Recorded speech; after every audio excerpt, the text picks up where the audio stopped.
It's time now to discuss some of the better chances at Caulfield. Good morning, Ben. How's Melbourne today? Yeah, good morning. It's pretty wet and wintry again here in Caulfield today. So we're overcast, it's drizzling, we're a soft 7. Wouldn't surprise me if we got into the heavy range today.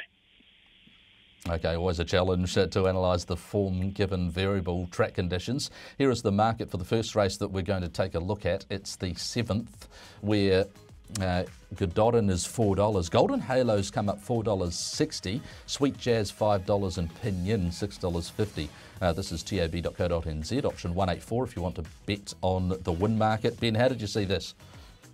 Yeah, this is the race I was most keen on today in the shape of Golden Halo. I think she probably deserves to be favourite. I thought she'd come up favourite. There's been a few scratchings out of the race. I probably thought she'd be sub $4 and think that price you've just quoted there, $4.60, still represents some nice value about her. She was terrific in the AR Creswick Series final against the boys last time out. G-Tra pretty comfortably had her measure, but she still beat some pretty handy horses there. Back against her own sex today. I think she's going to be really well placed. I think she'll settle off the speed, get to the middle of the track, and hopefully by race 7 she's going to be really suited by that sort of a run. So, yeah, I thought she deserved to be clear favourite. I was surprised that she isn't favourite, but I guess that means that hopefully we've got a nice betting opportunity. Your assessment of her Swan Hill performance, obviously thought that it would stand her a good stead at Flemington, even though, as you mentioned, she was well beaten by G-Tra. But for today, given that it is a rain-affected track and it was at Swan Hill, some confidence from that?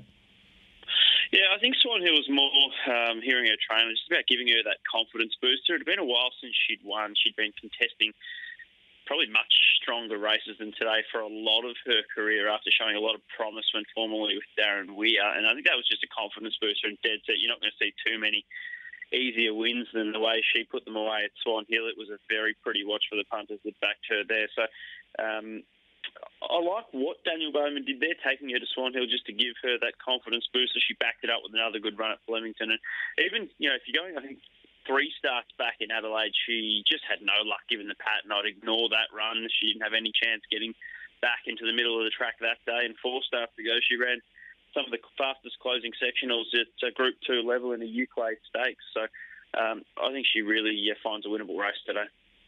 Excellent. And race number 9, Villamont lines up. Is this horse ready to go? Well, I heard his trainer this morning say it's a bit of a D-day for him, and he never has any confidence with the horse, so that didn't really help the confidence levels. But I think it's a great race for him. I've liked the way he's come back this preparation. He's had 3 runs back from a long break, including 2 runs at 1400. He had no luck 2 back, and then last start, I liked his work over the concluding stages. He gave me the impression there that he's a horse looking for further. He couldn't quite sprint with some of the horses that finished ahead of him that day, but he was really strong to and through the line, and I think the step up to 1700 metres is going to be ideal. I think this race has less depth.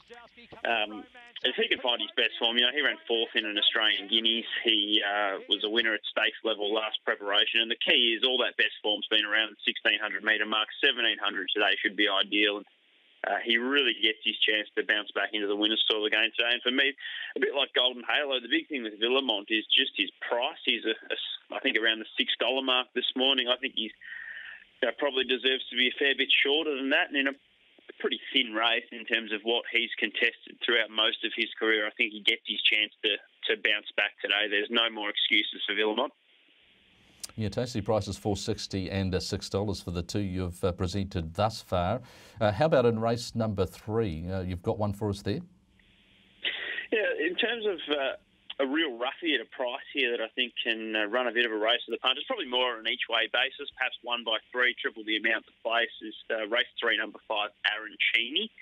He's a horse that from barrier 1, I think, can be right there on the speed. 2 and 3 starts ago, he had some form around Be Good to Your Mother, who I think is going to be a really smart horse come the springtime. That was at 1400 metres. He ran 2nd to Be Good to Your Mother at Flemington. He was 3rd behind Be Good to Your Mother at Caulfield.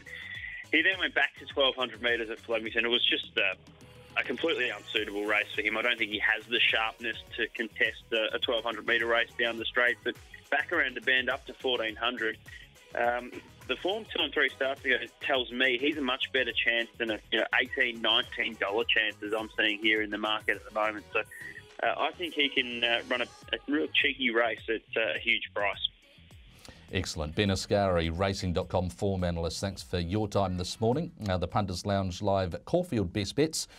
7 bar 2 Golden Halo, and others include race 3, Aaron Cheney, and race number 9, Villamont.